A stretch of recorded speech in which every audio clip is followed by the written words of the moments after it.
सभी भाई और बंधुओं को मेरा राम राम। वैशाख मातम का 25वां अध्याय। श्रुतदेव जी ने कहा कि हे राजन, वैशाख महीने के शुक्ल पक्ष की पूर्णिमा तक अंत की 3 तिथियां पुण्य तथा कल्याण देने वाली है। सब पापों का क्षय करने वाली ये अंत की तिथियां पुष्य कारणी कहलाती है। वैशाख मास में जो महीना भर स्नान करने के योग्य न हो वह इन 3 तिथियों में स्नान करके पूर्ण फल प्राप्त करता है। सब देवता लोग त्रयोदशी के दिन गरज कर इसको पवित्र करते हैं। चतुर्दशी के दिन यज्ञ करके देवता लोग इसको पवित्र करते हैं तथा पूर्णिमा के दिन सब पर्व और तीर्थ विष्णु भगवान के साथ रहते हैं। ये ब्रह्म हत्या करने वाले, शराब पीने वाले सभी को पवित्र करती है। प्राचीन समय में वैशाख की एकादशी के दिन शुभ अमृत उत्पन्न किया। उसकी विष्णु भगवान ने द्वादशी के दिन रक्षा किया तथा श्री हरि भगवान ने त्रयोदशी के दिन यह अमृत देवताओं को पिलाया तथा चतुर्दशी के दिन देवताओं के बैरी दैत्यों को मारा और पूर्णिमा के दिन सब देवताओं की साम्राज्य प्राप्ति हुई। तब देवताओं ने प्रफुल्ल नेत्र तथा भली भांति संतुष्ट होकर इन 3 तिथियों को वर दिया। वैशाख महीने की ये तीनों शुभ तिथियां मनुष्यों को पुत्र पौत्र इत्यादि फल देने वाली तथा पापों का नाश करने वाली है। जो नराधम वैशाख मास में सब तिथियों में स्नान करता है उनको इन तिथियों में स्नान करने से पूर्ण फल प्राप्त होता है। इन 3 तिथियों में जो मनुष्य स्नान दान इत्यादि कर्म नहीं करता वह चंडाल की योनि प्राप्त करके ब्रह्म राक्षस हो जाता है। वैशाख महीने के इन 3 तिथियों में जो गर्म जल से नहाता है वो 14 मनवंतर तक रौरव नामक नरक में जाता है। पितर देवताओं के निमित्त जो दही और अन्न का दान नहीं करता वह पिशाच की योनि प्राप्त करके प्रलय काल तक ऐसे ही रहते हैं। वैशाख मास में नियम करके जो अपनी कामना में प्रवृत्त रहता है वह अवश्य विष्णु भगवान की सायुज्य मुक्ति को प्राप्त करता है, इसमें संदेह नहीं है। जो मास पर्यंत नियम से न रहकर इन तीनों तिथियों में नियम का पालन करता है वह पूर्ण फल को प्राप्त करके विष्णु लोक में आनंद करता है। जो मनुष्य देवता पितर गुरु तथा विष्णु भगवान के निमित्त श्रद्धा से स्नान इत्यादि नहीं करता उसको हम शाप देते हैं कि वह बिना संतान, बिना आयुष तथा बिना कल्याण का हो। इस प्रकार से देवता लोग वरदान देकर अपने अपने धाम में चले गए।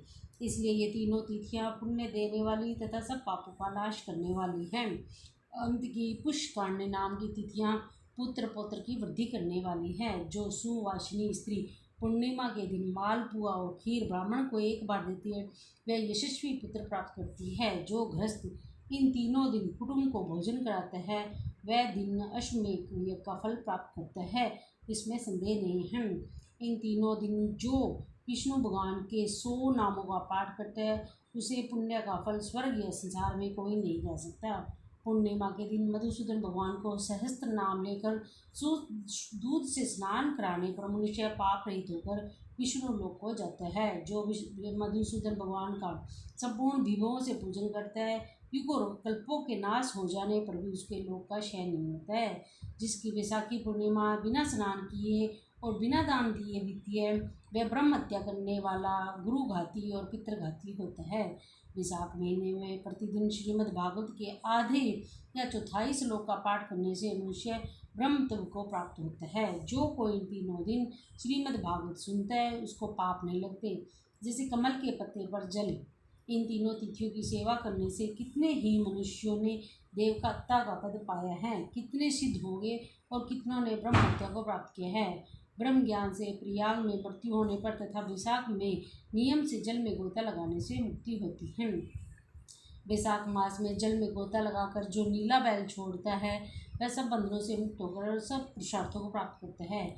जो गरीब कुटुंबी श्रेष्ठ ब्राह्मण को गाय देता है वह इस संसार में अकाल मृत्यु से निर्मुक्त हो जाता है तथा परलोक में परम पद को प्राप्त करता है। जो वैशाखी पूर्णिमा को बिना स्नान किए और बिना दान दिए बिताता है वह कुत्ते की 100 योनि पाकर विष्ठा में का कीड़ा प्राप्त होता है। तीनों भुवन के 3.5 करोड़ तीर्थ एकत्रित होकर तथा पाप समुदाय से शुद्धित होकर आपस में सलाह करने लगे कि पापी जन हमारे में अपने पाप को छोड़ देते हैं तब हम लोगों का पाप कैसे हटेगा। ऐसी चिंता से व्याकुल होकर वे शरणों के शरण तीर्थपाल श्री हरि भगवान के पास गए। अनेक श्रोत्रों से उनकी स्तुति करके वेग से प्रार्थना करने लगे, हे देवों के देव, हे जगत के नाथ, हे सब पापों के नाश करने वाले, पापी मनुष्य लोग हम में स्नान करके सब पापों को त्याग कर आपकी आज्ञा के अनुसार संसार में आपके पद को प्राप्त करते हैं। हे जनार्दन, हम लोगों से वह पाप किस प्रकार हटेंगे, उसका उपाय करिए। हम लोग दुखी होकर आपके पैरों की शरण में आए हैं। तीर्थों से भूत भगवान इस प्रकार प्रार्थना किए जाने पर हंसकर मेघ के समान गंभीर वाणी से तीर्थों से बोले। श्री भगवान ने कहा, मेष क्रांति में विशाख मास के शुक्ल पक्ष के अंतिम 3 दिनों में सब तीर्थ में पुण्य मेरे प्राण प्यारे दिनों में सूर्योदय के पूर्व तुम लोग स्नान करके बाहर आओ। शीघ्र ही तुम पाप रहित पुण्य रूप और निर्मल हो जाओगे। इन 3 दिनों में पाप रहित तुम में जो स्नान नहीं करते उनमें तुम लोगों के छोड़े हुए पाप रहते हैं। तीर्थपाद विष्णु भगवान ने यह वर तीर्थों को दिया। उन लोगों को शीघ्र ही ऐसी आज्ञा देकर वे अंतर ध्यान हो गए। वे सब तीर्थ भी अपने अपने धाम को चले गए। प्रतिवर्ष विशाख मास के अंतिम 3 दिनों में विष्णु भगवान के आज्ञा अनुसार वे प्रातःकाल सूर्योदय से पहले ही स्नान करते हैं। उससे पापों से विमुक्त होकर वे अत्यंत निर्मल हो जाती है। जो लोग विशाख महीने के अंतिम 3 दिनों में स्नान नहीं करते वे सब मनुष्यों के पापों के आश्रय हो जाती है। न स्नान करने वाले को तीर्थ लोग ऐसा शाप देते हैं, जो इन 3 दिन स्नान नहीं करता उसके समान कोई पापी नहीं है। सब शास्त्रों में विचार करने से ऐसा पापी न तो देखा पड़ा है न सुना है।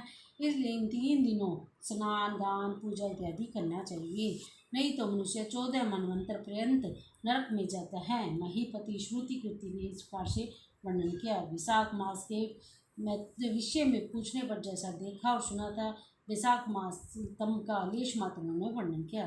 संपूर्ण वर्णन 100 वर्षों में ब्रह्मा भी नहीं कर सकते।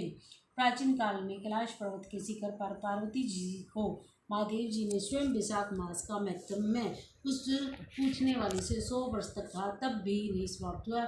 इसलिए अशुक्त होकर वह रुक गए। इस उत्तम आत्मा का पूरा वर्णन जगत के स्वामी अनामय नारायण विष्णु भगवान के अतिरिक्त कौन कर सकते हैं।